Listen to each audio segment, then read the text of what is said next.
Hello boomers, how you doing? Stephen Good Astrologer here. This is a video about the planets during boom. It's addressed to anybody with an open mind, any boomer definitely, so I hope you watch it.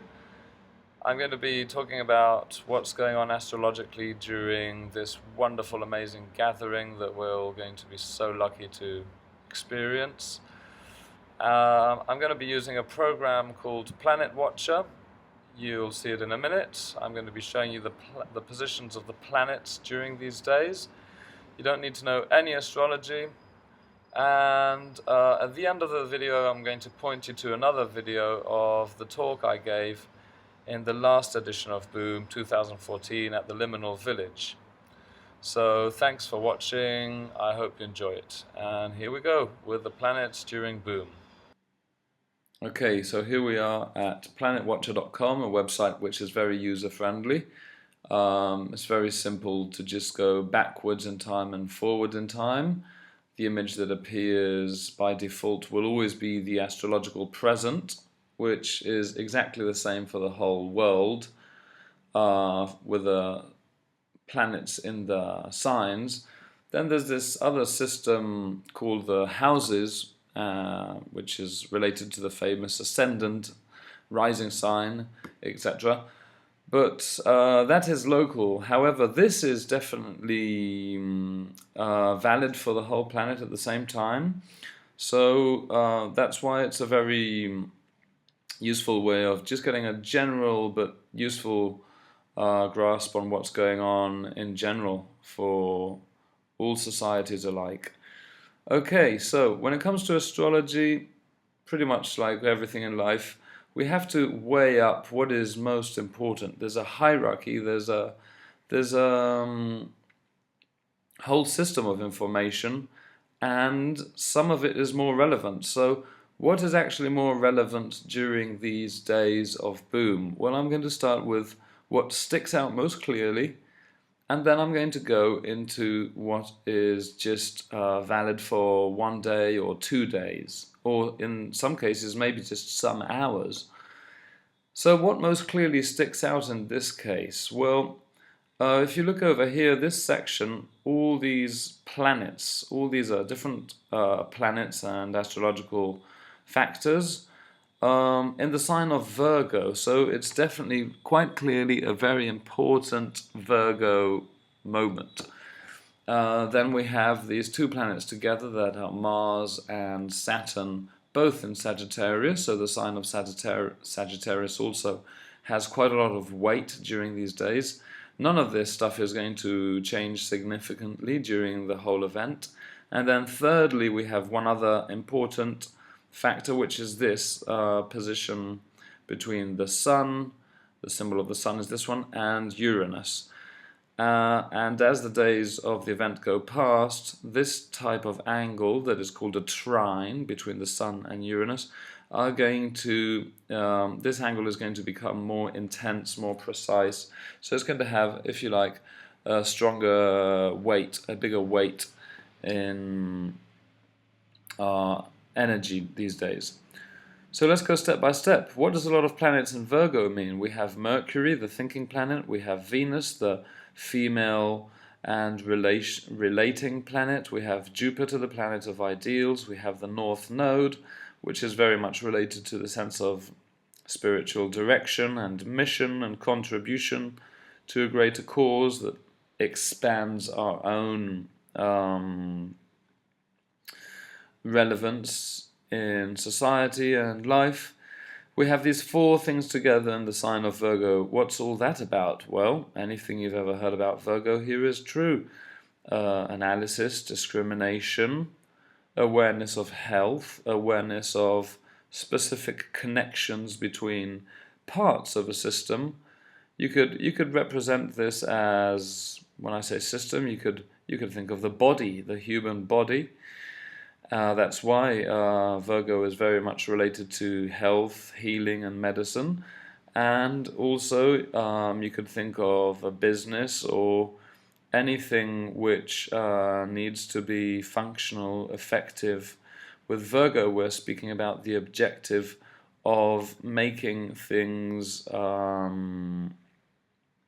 efficient, effective, sustainable by applying an analytical, detailed approach where revision and being methodic and systematic is the path, is the way. So it seems that we've got a lot of planets during this very psychedelic, hippie-ish, unearthly, flighty gathering. And what might this mean? Well, I've thought of two examples. One is the app, the new app we have for telephones, which I believe we didn't have in the last edition of Boom, and if we did have it, it certainly wasn't intended to be the one and only way of using the program as it is this year. So that's quite a Virgo thing, to have a very precise application or tool, technological in this case, which serves us for the most efficient, clear, functional, organized way of managing our time at the event. And it's largely also saves costs and printing on paper, etc., which is pretty much a Virgoan type of value to reduce costs. So then another level of interpretation is what's going to be happening with typical use and abuse of substances. I dare say that these planets in Virgo, and I'm going to keep it very simple, very perhaps too simplistic, but these planets in Virgo are much more interested in us really using those experiences consciously than being maybe as sloppy as other times. For example, last year, or last edition, there was a lot of planets in the signs of Leo and Scorpio. That was an extremely dramatic, passionate, subjective type of combination. And I dare say that this year might be a bit more aware of limits and cautions, and there might be a bit less mixing of, 2, 3, X number of substances together at the same time, and things which personally I think are on the unconscious side of experimentation. I hope that doesn't annoy anyone, but, well, that's what I think. Having said that, there's a lot of these planets in Virgo are actually in tension with Neptune in Pisces. Neptune in Pisces is very much the whole opposite of Virgo. It represents an important activation that's been going on since 2012, which is very much about the opening of the subtle levels of the psyche, the awareness, the emotional feeling of belonging to existence, the universe, totality, to the disappearance of separation and frontiers. And so it's a very inspiring, spiritualistic, inspiring factor that we've had going since 2012. There's two ways of responding to it, basically. One is by doing an honest job at trying to reduce one's personal ego that creates suffering to oneself, ultimately, and to the world. And another one is by just doing anything to avoid the painful feeling of separation. So there is quite a polarization in this edition of Boom. I think that the Virgo factor is, I dare say, stronger. So this probably will mean that there might be a significant tilt towards a greater awareness of personal health, and with psychedelics that would mean using them in a more cautious, planned and measured way, which can only be a good thing. I didn't say not using them. Okay, so let's move on to the planets in Sagittarius. We have Mars, the planet of action, initiative, impulse, courage, ambition, the planet of the masculine, the primordial, basic, primitive, essential, masculine energy of force. And we have Saturn, the planet of structure, discipline, organization, maintenance, evaluation, plans. Saturn would be the archetype of the patriarch or matriarch, whereas Mars would be the archetype of the young man or the soldier. All these archetypes are transgender, if you like, so they're in all of us alike. And these two planets are in tension with Neptune over here, which Neptune represents, it's the planet of Pisces, and it represents the impulse, the drive towards experiencing deep unity, regardless of borders or limits or separation of any type. Yes, boomers and holistic, spiritualistic people are very often very Neptunian people, correct, yes. Okay, so at the moment, all these folks are in tension, and as Boom goes past, I'm just going to press the dial of the day here so you see what happens as I go from the 10th of August until the 18th of August. Mars is going to approach Saturn bit by bit. And what does this mean? Well, Mars conjunction Saturn typically represents a phase where there's a great weight upon our natural impulse of expression. So if Mars is something, we could explain Mars with a simple metaphor. Mars is the vehicle. Say it's a type of vehicle. Mars in Sagittarius would be a very far-reaching rocket. It could be a rocket, or it could be a missile, or it could be something that can go very fast with a lot of enthusiasm. It could be a motorboat, it could be anything like that, or a motocross bike. So when it comes in conjunction with Saturn, the planet of structure and heavy organization, awareness of limits, that motorbike, that forceful vehicle becomes a heavier, more grounded vehicle, and we might compare it to something like a tank. So what's this metaphor useful for? Try to use it to understand the state of the energy.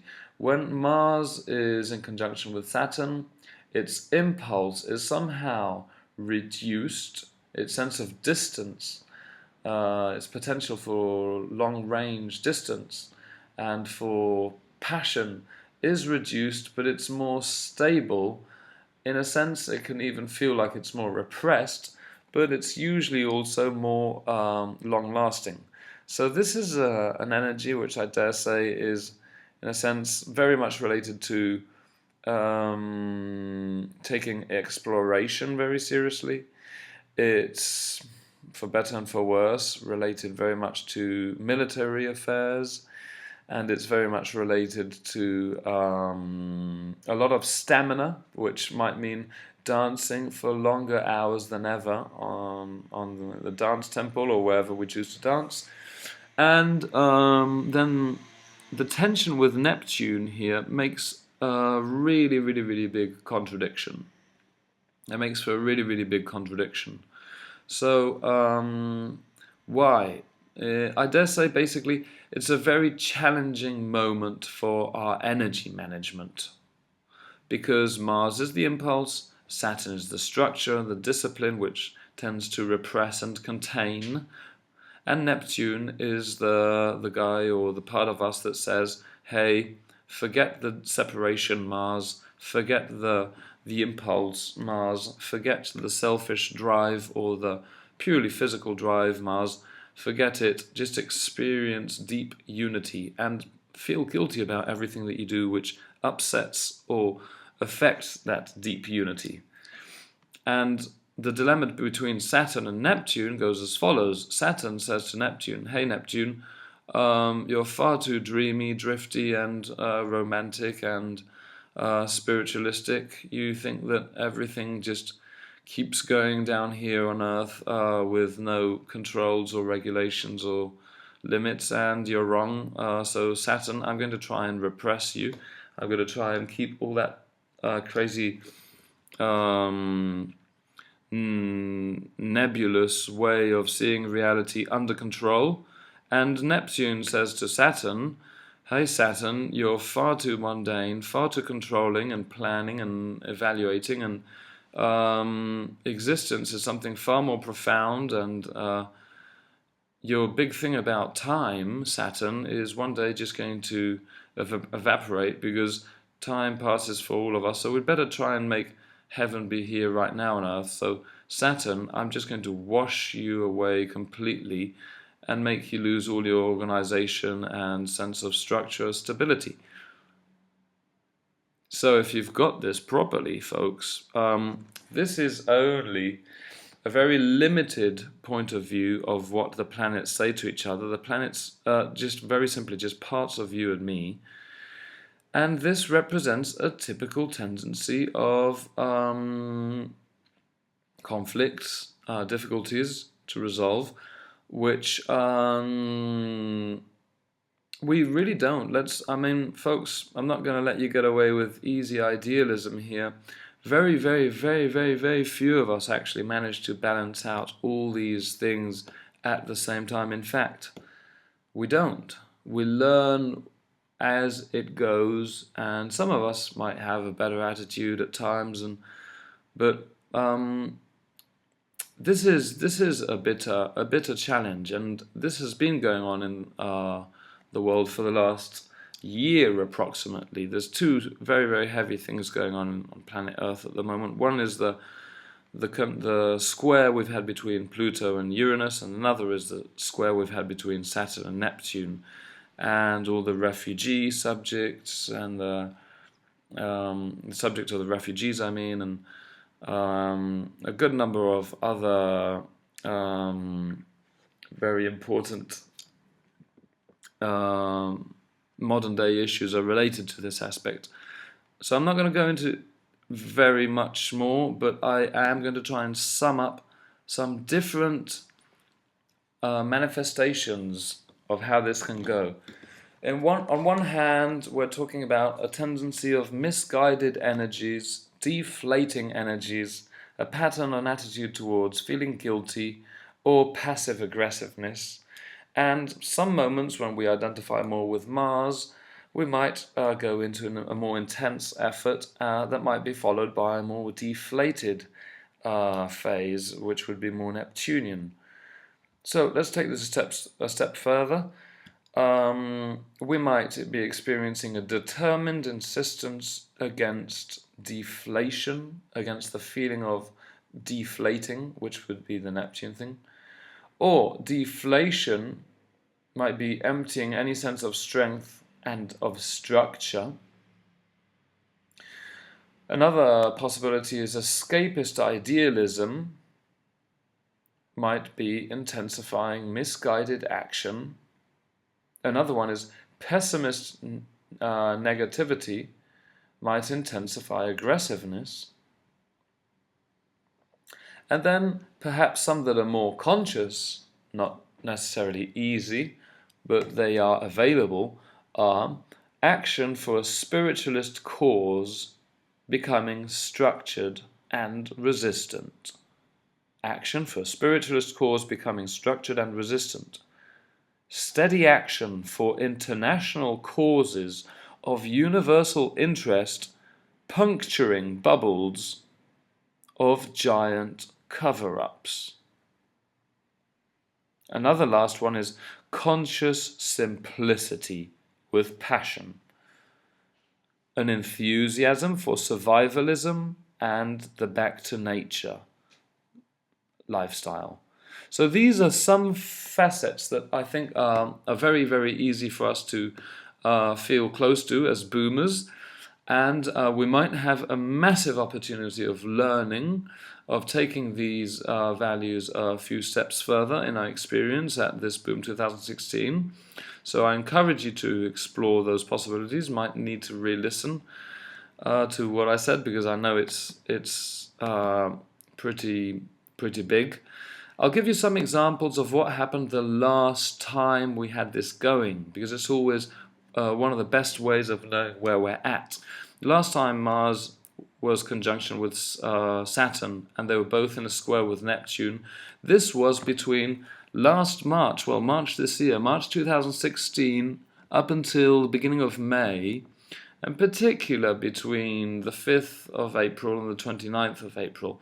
So some things that happened during that phase, I'll be very brief, there were some very big international efforts towards a more universal world justice.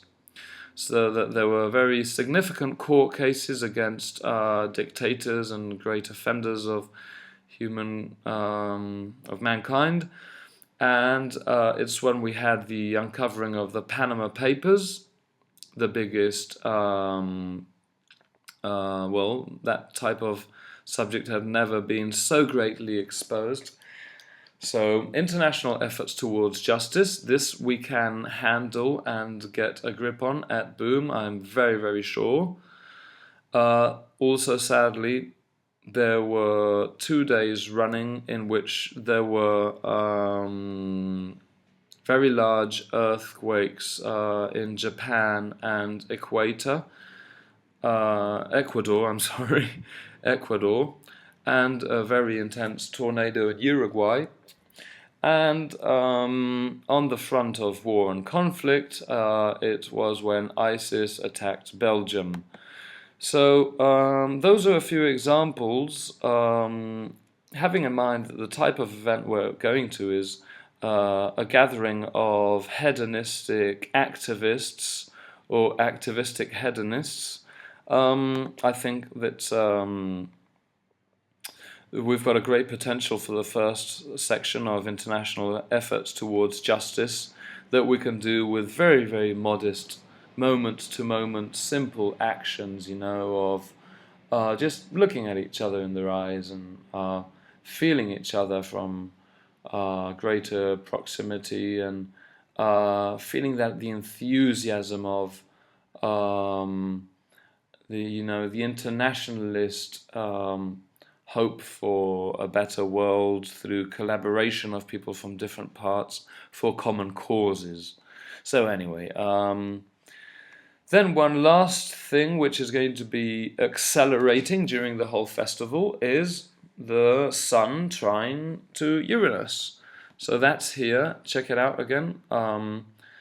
That's if I flip through the days, you can see how the Sun and Uranus come closer as the Sun moves from 18 degrees of Leo to 25 degrees of Leo at the end of the festival. It's going to be coming into a more exact triangle aspect. This is called a trine. So what does this mean?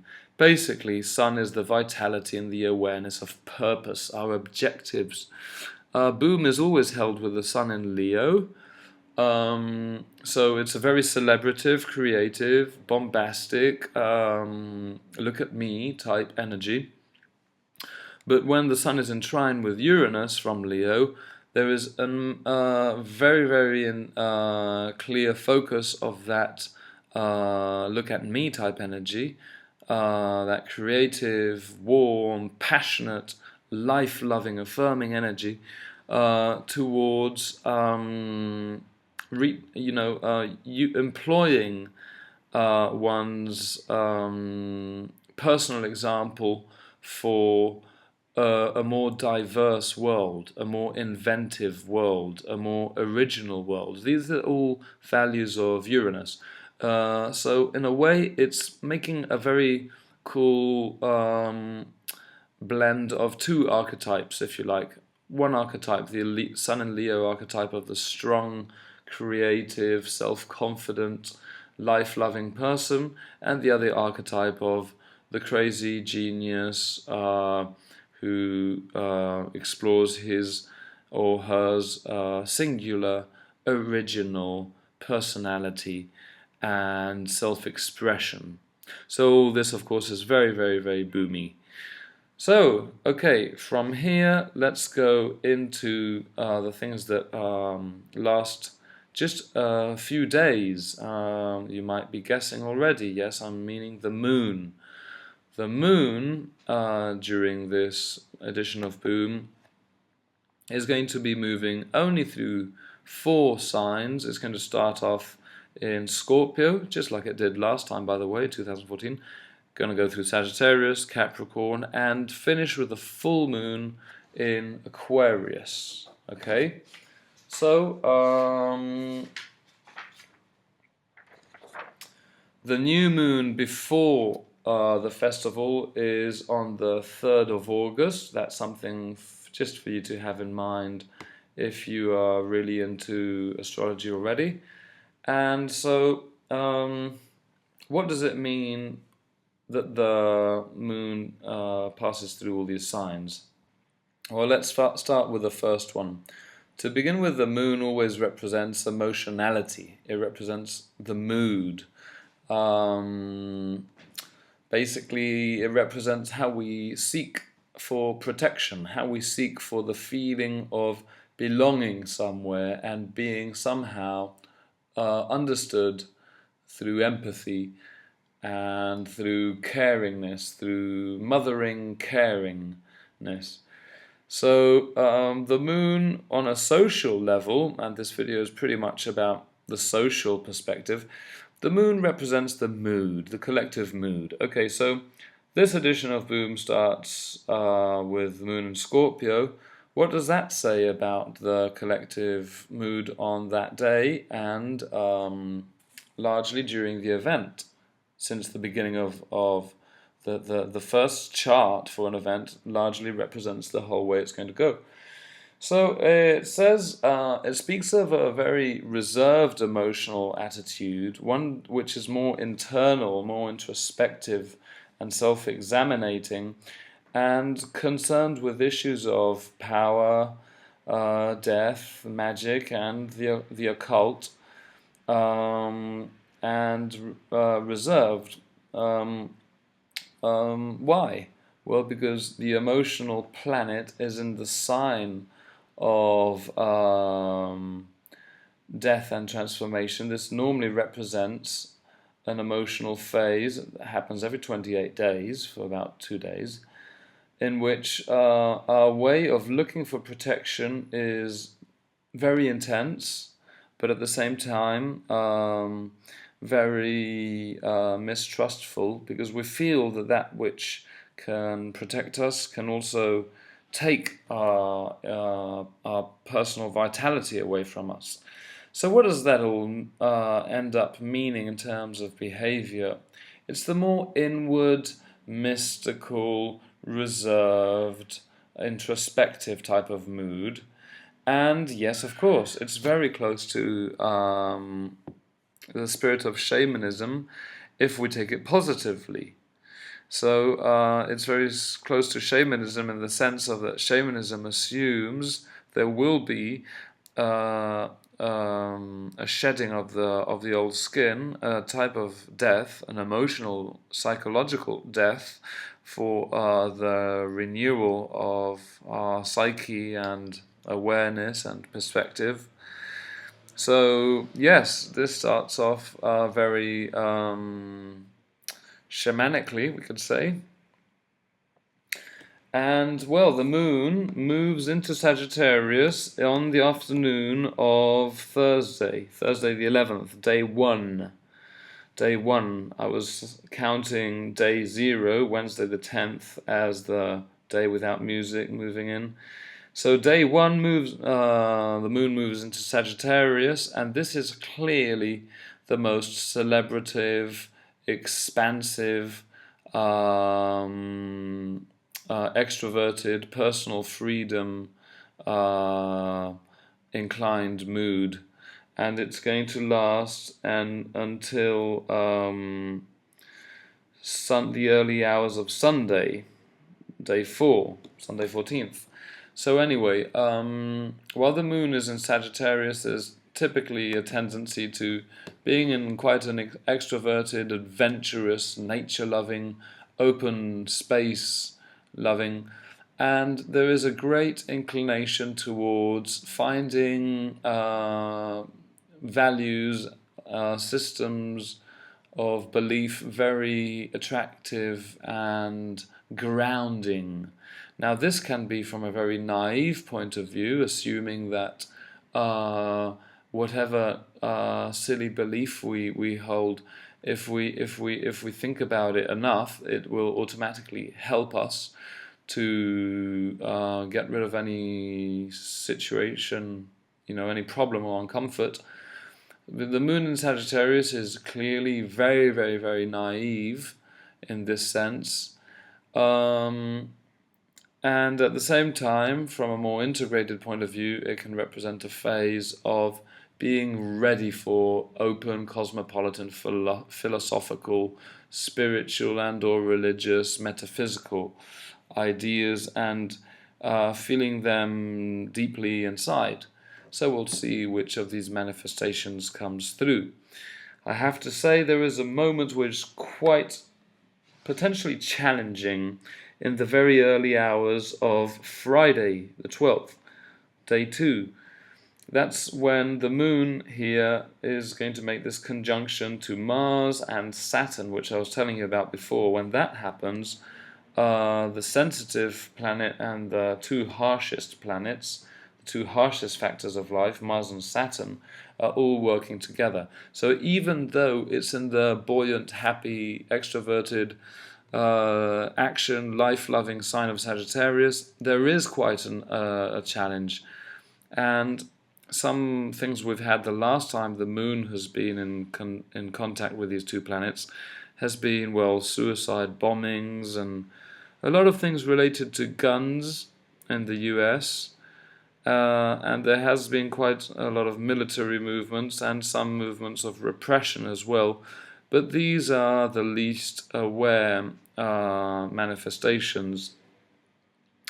I'm thinking that on the morning of Friday, the phrase is going to be largely, for a lot of positively oriented people, it's going to be dance, motherfuckers, dance. It's going to be something like that. Because remember, Mars and Saturn together are very much about long-term sustained efforts. And when the collective mood joins that position, well, you might want to do your own deductions here. It will be collaborating with all the possible manifestations I was telling you about before, of how these Mars and Saturn square Neptune. So there's going to be, typically for some people, it's going to be far too tempting to just keep going, and maybe, perhaps, for some people, take too much substance. And for others, it's going to be an emotionally somewhat dry, intense, demanding moment, a bit of coldness in the morning, emotional coldness in the morning of Friday the 12th.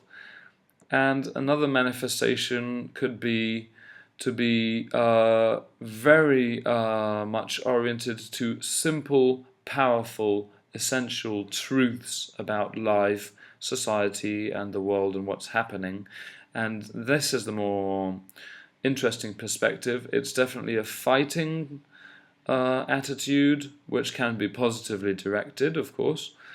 It's a very survivalist moment, so there might be some people taking off into the nature as, some type of natural impulse, or we may be learning from the wonderful Boom land to have a bit more of a survivalist, essentialist, minimalistic type attitude towards belongings and what we actually need to be okay, to feel okay.